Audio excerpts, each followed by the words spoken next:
नमस्कार दोस्तों। तो एक बार फिर से स्वागत है आपका हमारे YouTube चैनल नॉलेज 366। तो दोस्तों, जो टेक्निकल वाले स्टूडेंट हैं उनके लिए एक बहुत बड़ी खुशखबरी आ चुकी है। उनके लिए महाराष्ट्र में जो Maharashtra state power graduation company limited है, उसके अंदर 661 पोस्टों की जगह आई है।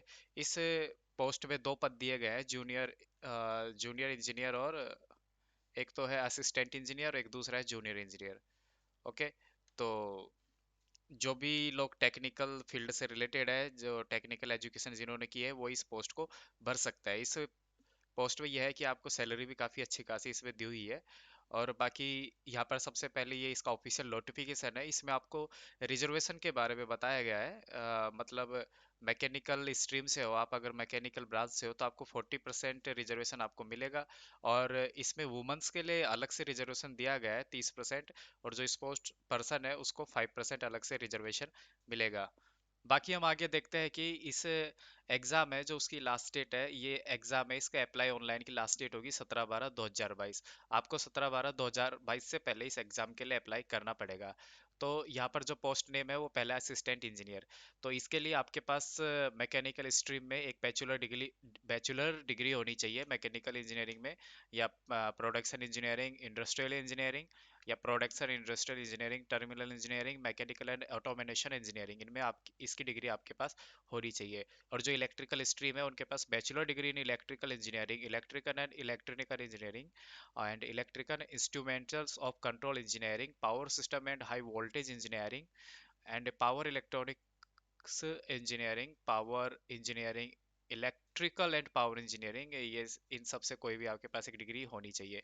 उसके बाद जो इंस्ट्रूमेंटेशन स्ट्रीम है उसके अंदर आपके पास बैचलर डिग्री होनी चाहिए इलेक्ट्रॉनिक्स इंस्ट्रूमेंटेशन इंजीनियरिंग के अंदर, और इंस्ट्रूमेंटेशन ऑफ कंट्रोल इंजीनियरिंग, इनमें से कुछ भी आपके पास एक डिग्री होना चाहिए। इसके अलावा जो डिपार्टमेंट कैंडिडेट है यहाँ पर इनको, मतलब यहाँ पे बात हो रही है एक्सपीरियंस की। तो ये जो भी स्ट्रीम है, मैकेनिकल स्ट्रीम, इलेक्ट्रिकल स्ट्रीम, और इंस्ट्रूमेंटल स्ट्रीम है, इसके अंदर आपको कोई भी एक्सपीरियंस की जरूरत नहीं है। ओके। बट यहाँ पर अगर आप डिपार्टमेंटल कैंडिडेट है तो आपके पास कम से कम 5 साल का सर्विस का एक्सपीरियंस होना चाहिए। जिस कंपनी से आपने किया है उसका 5 साल का सर्विस एक्सपीरियंस आपके पास होना चाहिए। वही बात करें जूनियर इंजीनियरिंग की, तो इसमें पे ग्रेड है वो थर्ड रहेगा। मतलब शुरुआत में आपकी सैलरी 37,340 से रहेगी, और बाद में वो 1 लाख प्लस हो जाएगी। और वही बात करें पे ग्रेड यहाँ पर असिस्टेंट इंजीनियर में, यहाँ पर पे ग्रेड सेकंड रहेगा। 49,000 प्लस से आपकी सैलरी शुरू होगी, और ये बढ़ के 1,19,000 प्लस हो जाएगी। तो बाकी जूनियर इंजीनियरिंग में मैकेनिकल स्ट्रीम है, इसमें सिंपली आपके पास एक मैकेनिकल में डिप्लोमा होना चाहिए। और जैसा कि आप देख सकते हैं इलेक्ट्रिकल स्ट्रीम है, उनके लिए भाई डिप्लोमा होना चाहिए इलेक्ट्रिकल में। और बाकी ये पावर इंजीनियरिंग और electrical and power engineering and technology वाले भी जूनियर इंजीनियरिंग की इस पोस्ट के लिए अप्लाई कर सकते हैं। बाकी इंस्ट्रूमेंटल स्ट्रीम में हम देखें तो यार डिप्लोमा होना चाहिए आपके पास इंस्ट्रूमेंटल इंजीनियरिंग में, और engineering and techno communication for recognize university. मतलब ये जो भी यूनिवर्सिटी है टेक्नो कम्युनिकेशन की, उससे रिकॉग्नाइज होना चाहिए। ये इलेक्ट्रॉनिक्स आप जहाँ से भी कर रहे हो, तो यहाँ पर भी मैकेनिकल, इलेक्ट्रिकल और इंस्ट्रूमेंटल वालों के लिए कोई एक्सपीरियंस नहीं है। बट यहाँ पर जो भी डिपार्टमेंट कैंडिडेट होगा सेम उसके लिए 5 साल का एक्सपीरियंस उसको यहाँ पे जमा करवाना पड़ेगा। तो आगे हम देख रहे हैं कि यार इसमें एज लिमिट है वो आपको 38 ईयर्स है, मतलब 38 ईयर्स तक आप इसके लिए अप्लाई कर सकते हो।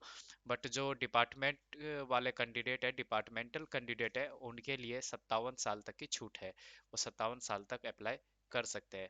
एक्स सर्विसमैन के लिए 45 ईयर्स तक की छूट है। तो ये सब यहाँ पे आप रीड कर सकते हैं।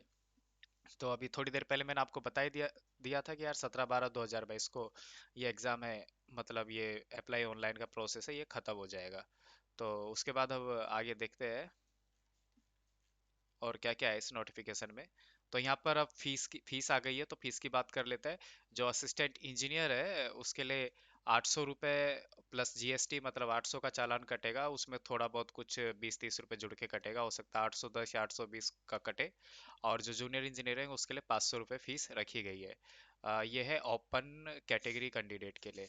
ओके। तो मतलब आप यहाँ से महाराष्ट्र से बाहर के हैं, तो आप सब इस ओपन कैटेगरी में आओगे। फॉर एग्जांपल आप राजस्थान से हो या बिहार से हो, तो आप सब इस ओपन कैटेगरी में आ जाओगे, आपका ये चार्ज लगेगा।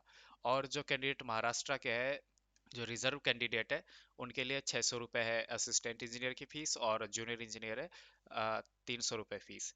तो इनमें इनमें भी जीएसटी इंक्लूडेड है।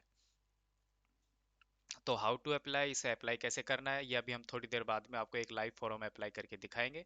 उसमें हम आपको पूरा प्रोसेस समझाएंगे कि यार इस फॉर्म को आपको कैसे अप्लाई करना है, कहाँ फोटो अपलोड करनी है, और क्या क्या डॉक्यूमेंट्स लगेंगे, क्या क्या डॉक्यूमेंट्स नहीं लगेंगे, ये सारा हम अभी आपको आगे एक फॉर्म भर के दिखाएंगे। तो ठीक है, ये नोटिफिकेशन का इंट्रोडक्शन हो गया, तो अब हम सीधे चलते हैं हमारे ब्राउज़र में, ताकि हम ये फॉर्म आपको फिल करके दिखा सके। तो दोस्तों ये यहाँ पे हम हमारे देखो ब्राउज़र में आ चुके हैं। ये MAHGNCO इसकी ये मेन वेबसाइट है, Maharashtra state power generation CO limited जो भी है, ये मेन वेबसाइट है। तो यहाँ पर मेन वेबसाइट पे आप आके इसमें कैरियर में आ जाइए।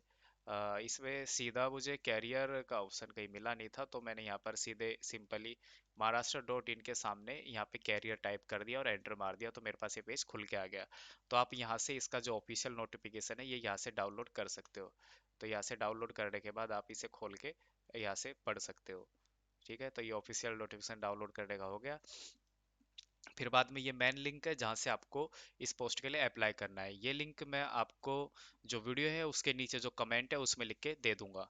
तो सबसे पहले आपको क्या करना है, ये न्यू रजिस्ट्रेशन पे क्लिक करना है। तो जैसे ही आप न्यू रजिस्ट्रेशन पे क्लिक करेंगे तो आपके पास ये कुछ ऐसा इंटरफेरेंस आके सामने खुल जाएगा। तो यहाँ पर देखो आपको अपना नाम डालना है। आ, ओके। और यहाँ पे आपको फिर से अपना नाम डालना है, और यहाँ पर मिडल नेम आएगा और यहाँ पर आपका लास्ट नेम आएगा। तो जैसे आपका नाम है रवि कुमार शर्मा नाम है आपका, तो RAVI रवि यहाँ डलेगा। ये सॉरी ये सब कैपिटल में डलेगा, ये एक बार देख लो इसे ध्यान से, रवि। फिर ये फर्स्ट नेम है आपका, तो वापस यहाँ पे यही डालना है रवि। फिर मिडिल नेम आपका कुमार है, तो क्या कुमार यहाँ डालना है, और वैसे ही आपको कुमार यहाँ पे डालना पड़ेगा। और लास्ट नेम आपका शर्मा है, तो शर्मा आपको यहाँ डालना पड़ेगा, फिर वापस से शर्मा आपको यहाँ पे डालना पड़ेगा। तो इस तरह से आपको अपना नाम एंटर कराना है। अगर आपका मिडिल नेम नहीं है, आपका नाम ओनली जैसे रवि शर्मा है, तो आप ये मिडिल नेम को ब्लैंक भी छोड़ सकते हैं। तो ये यहाँ पर ओनली इतना बन के आ जाएगा। तो बाद में यहाँ पे आपको अपना मोबाइल नंबर एंटर कराना है। फिर जो मोबाइल नंबर आप यहाँ पे डालोगे वही मोबाइल नंबर वापस आपको यहाँ पे डालना पड़ेगा। इसको आप खाली छोड़ सकते हो अल्टरनेट मोबाइल नंबर को, या फिर कोई अल्टरनेट मोबाइल आप नंबर यहाँ लगाना चाहो तो वो भी लगा सकते हो। बाद में यहाँ पे आपको अपनी ईमेल आईडी डालनी है, और वो कैसे डालनी है तो जैसे मैं बता देता हूँ। जैसे यहाँ पर आपकी ईमेल आईडी है demo123@gmail.com। तो जैसे demo123, ये स्मॉल में जाएगा ईमेल आईडी demo123, और @gmail.com है, तो आपको आगे यहाँ से सेलेक्ट करना है gmail.com। अगर आपका हॉटमेल है, याहू है, जो भी है तो आप यहाँ पे सेलेक्ट कर सकते हो, बट मेरा जीमेल है तो मैं यहाँ जीमेल सेलेक्ट कर दूंगा। फिर आपने ये जो पूरी ईमेल आईडी यहाँ डाली है demo123@gmail.com, वही आप यहाँ पर पूरा लिखना पड़ेगा। जैसे मैं लिख रहा हूँ demo123 फिर at the rate one sorry @gmail.com, ये आपको यहाँ पे ऐसे डालना पड़ेगा। तो ये आपको मैंने अभी थोड़ा बस रफली बताया है आपको समझाने के लिए। बाद में अभी थोड़ी देर बाद मैं इसमें रियल डिटेल फिल करके फॉर्म को आगे बढ़ाऊंगा।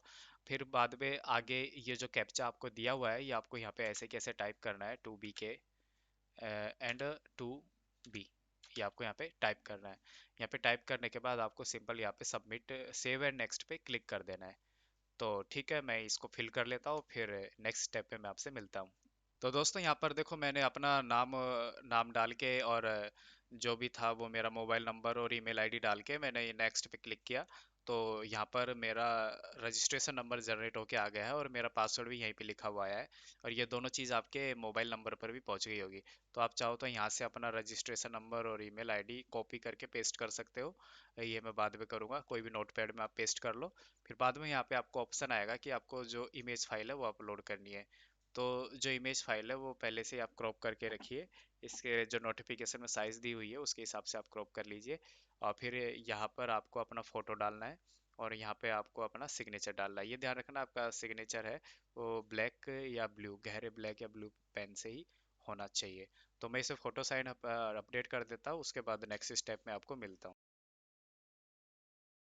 तो दोस्तों मैंने अपना फोटो साइन आप अपडेट कर दिया था, इसमें डाल दिया था, और उसके बाद मैंने नेक्स्ट पे क्लिक किया, तो नेक्स्ट पे क्लिक करते ही मेरे सामने ये पेज आ चुका है। अब हमें इस पेज को फिल करना है, इस पेज को ध्यानपूर्वक भरिएगा। तो आप जैसे असिस्टेंट इंजीनियर की लगाना चाहते हो तो यहाँ पे असिस्टेंट इंजीनियर सेलेक्ट कर लीजिए, और जूनियर इंजीनियर लगाना चाहते हो तो जूनियर इंजीनियर को यहाँ पे सेलेक्ट कर लीजिए। मुझे यहाँ पे जूनियर इंजीनियर लगाना है तो मैंने जूनियर इंजीनियर सेलेक्ट कर लिया। अब आपके पास कौन सी स्ट्रीम है वो आप सेलेक्ट कर लो, मेरे पास मैकेनिकल है तो मैंने मैकेनिकल सेलेक्ट कर लिया है। तो दोस्तों यहाँ पर ये पूछ रहा है, have you cross the prescribed upper age limit during Covid pandemic. मतलब आपकी जो अपर एज है, मतलब आपकी एज लिमिट है, वो कोविड के दौरान, कोविड की जो डेट है इसके दौरान अगर आपकी एज लिमिट हो चुकी है तो आपको यस करना है, अदरवाइज आपको नो करना है। अगर अभी भी आपकी एज एलिजिबल है तो आप यहाँ पे नो करेंगे, और अगर आपकी एज इससे कोविड पीरियड के दौरान आपकी एज लिमिट निकल चुकी है तो आपको यहाँ पे यस करना है। हो सकता है आपको यहाँ पे छूट मिल जाए। फिर बाद में ये कह रहा है कि आप ये जो इस MEHAGENGO डिपार्टमेंट है इसके एम्प्लॉय है तो यस करना है, अदरवाइज आपको नो करना है। ठीक है, फिर आगे चलते हैं। अगर आप महाराष्ट्र से हैं और महाराष्ट्र में आप जिस भी कैटेगरी में आते हैं वो यहाँ पे आप सेलेक्ट करोगे। अदरवाइज आप किसी दूसरे स्टेट से आते हैं तो यहाँ पे आपको ओपन करना है। तो यहाँ पर मैं ओपन कर लेता हूँ क्योंकि ये फॉर्म दूसरे स्टेट से अप्लाई हो रहा है, तो यहाँ पे मैं ओपन कर देता हूँ। बाकी यहाँ पे ये आ रहा है कि क्या आप विकलांग है, और आपकी विकलांगता है जो 40% से अबव है, यस है तो यस करना है, अदरवाइज आपको नो करना है। अगर आप विकलांग नहीं है तो यहाँ पे आपको नो करना है। और मेरे केस में ये सारे जो ऑप्शन है ये ऑटोमेटिकली डिसेबल है, नो है। फिर आगे पूछ रहा है कि ये जो MSP CGL इंजीनियरिंग डिग्री है, तो आपने यहाँ से मतलब कोई ये डिग्री की है जो इसने इंस्टीट्यूट का नाम दे रखा है, कम से कम 1 साल का कर रखी है तो हाँ करो, अदरवाइज यहाँ पे आप नो कर दीजिए। तो आगे अपन आते हैं, यहाँ पर पूछ रहा है ये डू आर यू महाजन को पैप, मतलब ये पूछ रहा है कि आप ऑलरेडी एक एम्प्लॉय है तो आप यस कर दीजिए, अगर आप एम्प्लॉय नहीं है तो आप नो कर दीजिए। इसके बाद आगे देखते हैं कि अ, आगे ये तीनों ऑप्शन मेरे केस में नो है, तो इनको मैं नो ही रहने देता हूँ, इन्हें मैं नहीं छोड़ूंगा। फिर आगे अपन सीधे आ जाते हैं, अगर आप वुमेन है, वुमेन रिजर्वेशन आपको चाहिए, और अगर आप वुमेन है तो आप यहाँ पे यस करेंगे, और अगर आप मैन है तो यहाँ पे आप नो कर दीजिए। उसके बाद में आगे आ जाइए, आप स्पोर्ट्स पर्सन है, अगर आपको रिजर्वेशन चाहिए तो आप यहाँ पे यस कर दीजिए, और अपना स्पोर्ट्स का जो सर्टिफिकेट है उसकी डिटेल आपको यहाँ पे एंटर करनी पड़ेगी। बट मैं स्पोर्ट पर्सन नहीं हूँ तो मैं यहाँ पे नो कर दूंगा। बाकी यहाँ पे आते हैं कि आप ऑफन है, ऑफन मतलब आप अनाथ है और उसका आप रिजर्वेशन चाहते हो तो आप यस कर दीजिए, अदरवाइज यहाँ पे नो कर दीजिए। बाकी आगे देखते हैं कि आप महाराष्ट्र के निवासी है, आप महाराष्ट्र के निवासी है तो यहाँ पे यस कर दीजिए, और अगर आप महाराष्ट्र के निवासी नहीं है तो यहाँ पे नो कर दीजिए। ये फॉर्म बाहर से भर रहा हूँ मैं तो यहाँ पे मैं नो करूँगा। ठीक है। और इसके बाद देखते हैं कि प्रोजेक्ट अफेक्टेड पर्सन है आप तो यहाँ पे यस कर दीजिए, अदरवाइज आप यहाँ पे नो कर दीजिए। और अर्थक्वेक इफेक्टेड पर्सन है तो आप यस कर दीजिए, अदरवाइज नो कर दीजिए, अर्थक्वेक भूकंप पीड़ित हो तो। और एक्स सर्विस मैन है आप तो यहाँ पे यस कर दीजिए, अदरवाइज आप नो कर दीजिए। फिर बाद में यहाँ नेशनलिटी इंडियन रहेगी आपकी, और आप यहाँ पे चाहो आप यहाँ पे आप अपना एग्जाम का सेंटर सेलेक्ट कर सकते हो, तो मैं यहाँ पे कोई भी एग्जाम का सेंटर एक सेलेक्ट कर देता हूँ। उसके बाद में यहाँ पे आपको अपनी डेट ऑफ बर्थ डालनी है, तो मैं यहाँ डेट ऑफ बर्थ, यहाँ पे डेट ऑफ बर्थ डालनी है जो भी आपकी डेट ऑफ बर्थ है, और यहाँ पर आप मेल फीमेल जो भी यहाँ पे सेलेक्ट करना है। और ये पूछ रहा है कि सॉरी, और यहाँ पे ये पूछ रहा है कि आपका कोई जुड़वा भाई या बहन थोड़ी है, अगर है तो हाँ, और नहीं है तो ना, मेरे कोई जुड़वा भाई बहन नहीं है। यहाँ पर आपको बताना आप मैरिड है, अनमैरिड है, या फिर जो भी है आपको यहाँ पे वो बताना। आपके पिताजी का नाम है वो जो यहाँ पे आप लिख दीजिए। आ, तो यहाँ पर है ये पिताजी का नाम है, कैपिटल में लिखना है। फिर वो यहाँ पे आपको अपनी माताजी का नाम एंटर करना है, माताजी का नाम एंटर करने के बाद यहाँ पे आपको अपना एड्रेस डालना है, जो भी एड्रेस है यहाँ पे आप वो डाल दीजिए, मकान नंबर वगैरह जो भी आप डालते हो डाल दीजिए।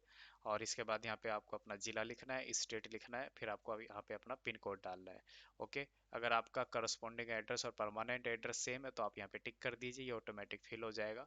और उसके बाद ये GST, हाँ तो यहाँ पे आप परमानेंट एड्रेस कर दीजिए, ये GST इन्वॉल्विंग में।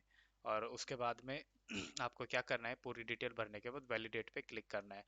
वैलिडेट पे क्लिक करते ही यहाँ पे सक्सेसफुल का पॉपअप आ जाएगा, उसके बाद आप सेव एंड नेक्स्ट पे क्लिक कर दीजिए।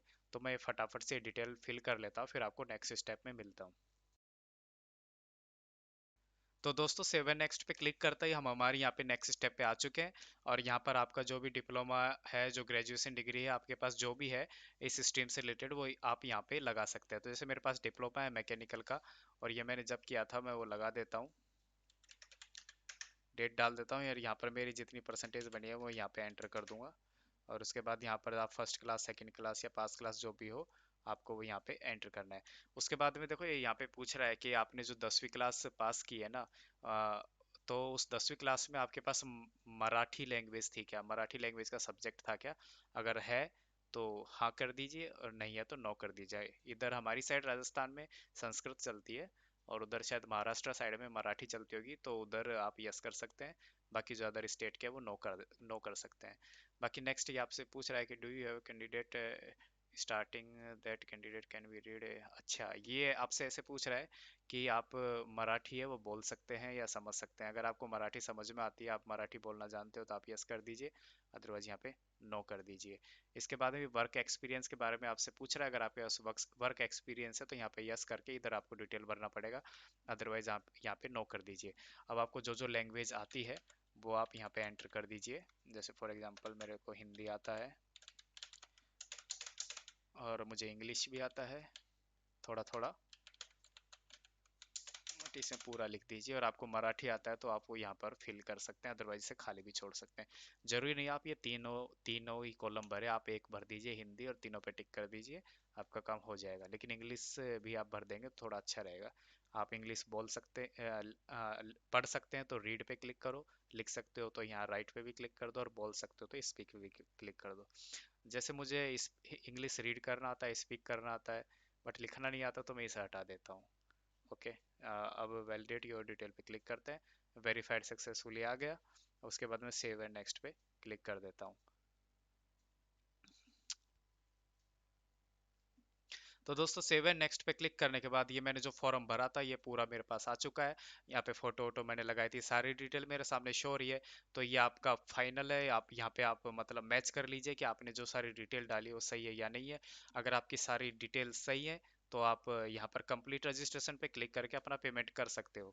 और अगर आपकी सारी डिटेल सही नहीं है तो आप एक बार बैक जाके अपनी डिटेल को एडिट कर सकते हो। अगर आपने मैच कर लिया, सब कुछ आपका सही है, तो सीधा आपको नीचे आना है, एग्री पे क्लिक करना है, और कंप्लीट रजिस्ट्रेशन पे आपको क्लिक कर देना है। इसके बाद ये आपको सीधे ले जाएगा आप पेमेंट के ऑप्शन पे। Are you sure you want to continue? Yes, I am sure I want to continue. फिर यहाँ पे देखिए आपको ये कैप्चा डालना है जो भी यहाँ पे दिया हुआ है। तो ये कैप्चा देखो केस सेंसिटिव होता है, ये स्मॉल में है तो स्मॉल में डालना है, कैपिटल में है तो कैपिटल में डालना है। ऐसे आपको यहाँ पे करना है। तो ये मैंने कर दिया है, और अब मैं जैसे सबमिट पे क्लिक करूंगा तो ये अब मेरे से पैसे भागने लग जाएगा। तो यहाँ पर मेरे पास पैसे वैसे है नहीं, मुझे बस आपको फॉर्म भर के दिखाना था, जो मैंने भर के दिखा दिया। बाकी आप यहाँ पे चाहे अपना क्रेडिट कार्ड लगाओ, चाहे डेबिट कार्ड लगाओ, चाहे इंटरनेट बैंकिंग लगाओ, जो आपको लगाना है लगाओ और पेमेंट करो। पेमेंट करने के बाद पेमेंट सक्सेसफुल होते ही आप का जो यूज़र नेम और आईडी है उसको वापस एंटर करना साइट पे, और अपना जो प्रिंट आउट है वो डाउनलोड करके रख लेना। तो thank you guys for watching my video. तो दोस्तों इसी के साथ मैं इस वीडियो को ख़त्म करना चाहूँगा, और आपसे एक लास्ट में एक छोटी सी रिक्वेस्ट करना चाहूँगा कि प्लीज़ यार आप इस वीडियो को लाइक कीजिए, और अपने फ्रेंड्स के साथ शेयर कीजिए। और अगर आप मेरे चैनल पे नए आए हो तो प्लीज़ यार ये चैनल को सब्सक्राइब कर दीजिए, क्योंकि यार आपका सब्सक्राइब का बटन दबाने में 3 सेकंड से ज़्यादा का टाइम नहीं जाएगा, लेकिन यह 3 सेकंड आपका छोटा सा टाइम मेरे लिए एक बहुत बड़ी हेल्प हो सकती है। तो इसी के साथ मैं अपनी वीडियो को ख़त्म करता हूँ। Thank you, bye bye, Tata.